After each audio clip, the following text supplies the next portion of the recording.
নমস্কাৰ প্ৰিয় শ্ৰোতা, আশা কৰোঁ আপোনালোক ভালে আছে। পুনৰ এটি লভ ষ্টৰী লৈ মই মীনাক্ষী আপোনালোকৰ কাষ চাপিলোহি। আজিৰ লভ ষ্টৰীটো লিখি পঠিয়াইছে আমগুৰিৰ মাইনা দুৱাৰাই। মাইনা দুৱাৰাই লভ ষ্টৰীটোৰ এটা নাম দি পঠিয়াইছে, সেয়া হ'ল নাজানো ভুল হ'ল নে ভাল হ'ল। প্ৰিয় শ্ৰোতা, আহকচোন তেতিয়াহ'লে আমি মাইনা দুৱাৰাৰ লভ ষ্টৰীটোৰ ফালে আগবাঢ়ি যাওঁ।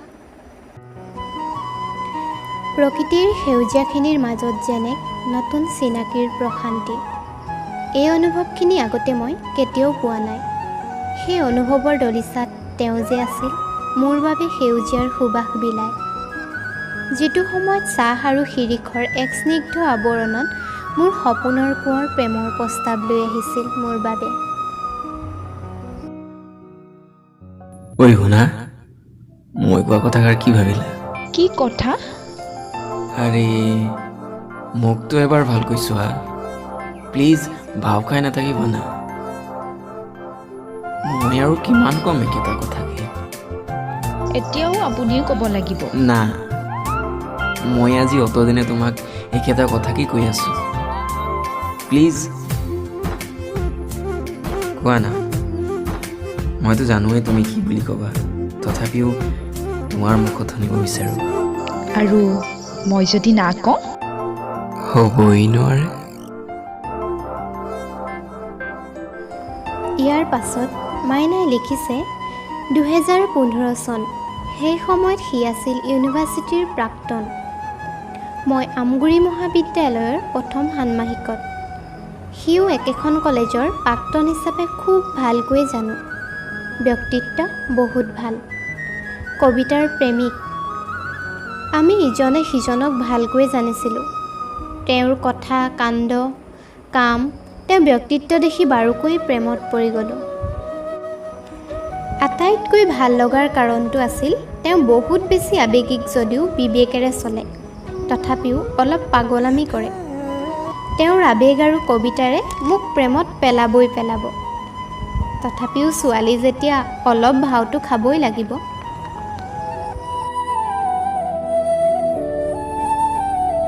ঐ শুনা, এয়া চোৱা তুমি ভাল পোৱা সেউজীয়াবোৰ।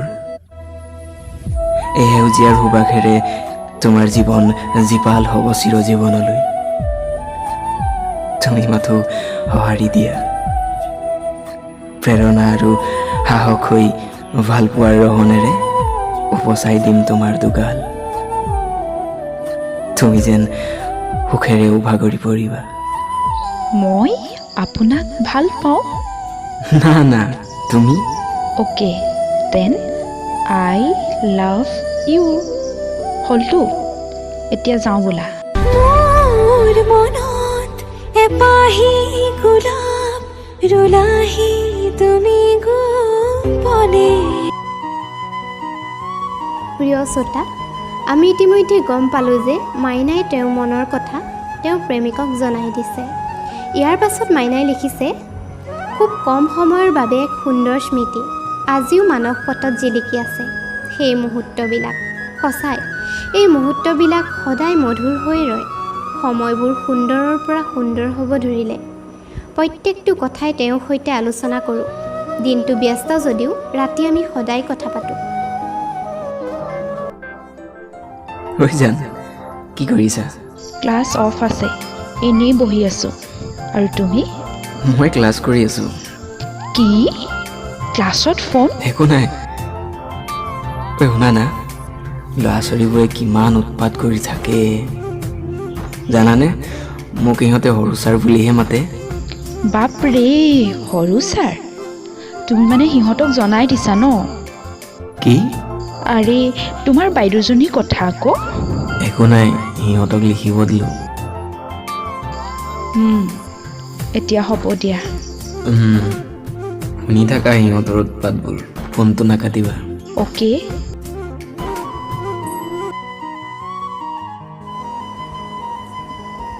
এনেকৈয়ে দিনটো উদযাপন কৰোঁ। সময়বোৰ বৰ খৰকৈ বাগৰিল। মই ব্যস্ত, ছেমিষ্টাৰৰ পৰীক্ষা পাইছেহি। ইজনে সিজনক খুব কম সময়তহে লগ পোৱা হয়, সেয়াই যথেষ্ট আছিল। ইমান বিশ্বাস, ইমান ভাল পোৱা। পাৰ্থিৱ আৰু বাহ্যিক বস্তুবাদী জগতৰ পৰা বহু আঁতৰত আছিল আমাৰ প্ৰেম, খুব পবিত্ৰ। কিন্তু লাহে লাহে সি যেন খুব ব্যস্ত হৈ পৰিল, কথাবোৰ লুকুৱাই ৰাখে, মনতে কিবা গুজৰি গুমৰি থাকে। মই যে খঙাল সেইটো তেওঁ ভালকৈ জানিছিল। আমাৰ কথা পতাৰ সময়বোৰ কমি আহিব ধৰিলে, মোৰ কথাবোৰৰ গুৰুত্ব কমি আহিল, মোৰ অভিমানবোৰ বাঢ়ি আহিল। লাহে লাহে সকলো খঙলৈ ৰূপান্তৰ হ'ল। মই তাক বহুত গালি পাৰিব ল'লোঁ। আগৰ মৰম ভালপোৱাবোৰ বিচাৰি তাক প্ৰতিটো কথাতেই খং কৰোঁ। তাৰ কোনো উত্তৰ নাথাকে, মাথো মৌনতাৰে ফোনটো কাটি দিয়ে। কিমান দিন, কিমান সপ্তাহ, কিমান মাহ যে কমিউনিকেশ্যন ব্ৰেক হৈ আছিল। উপায়হীন মই, ক'ত কি ভুল হৈ গ'ল নাজানো। এনেদৰেই কিছুদিনৰ পিছত আমাৰ বুজাবুজি হয়, কিন্তু আগৰ দৰে নহয়। মই হতাশ হওঁ, সন্দেহবোৰ বাঢ়ি আহে আৰু প্ৰায় তাৰ লগত তৰ্ক কৰিব ল'লোঁ। মনৰ কথাবোৰ জানিবলৈ তাৰ পৰা সময় বিচাৰি কাজিয়া কৰি মই ভাগৰি পৰিছিলোঁ।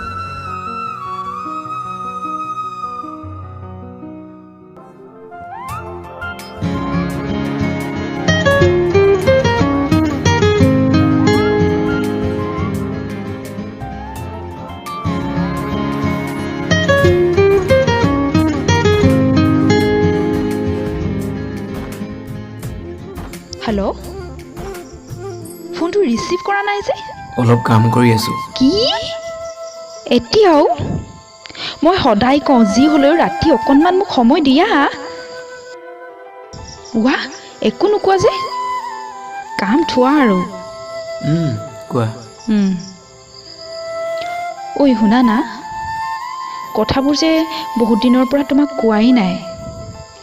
এইবাৰ মই ঘৰত যাওঁতে মোৰ বিয়াৰ কথা কৈছে। ঐ শুনিছা নাই?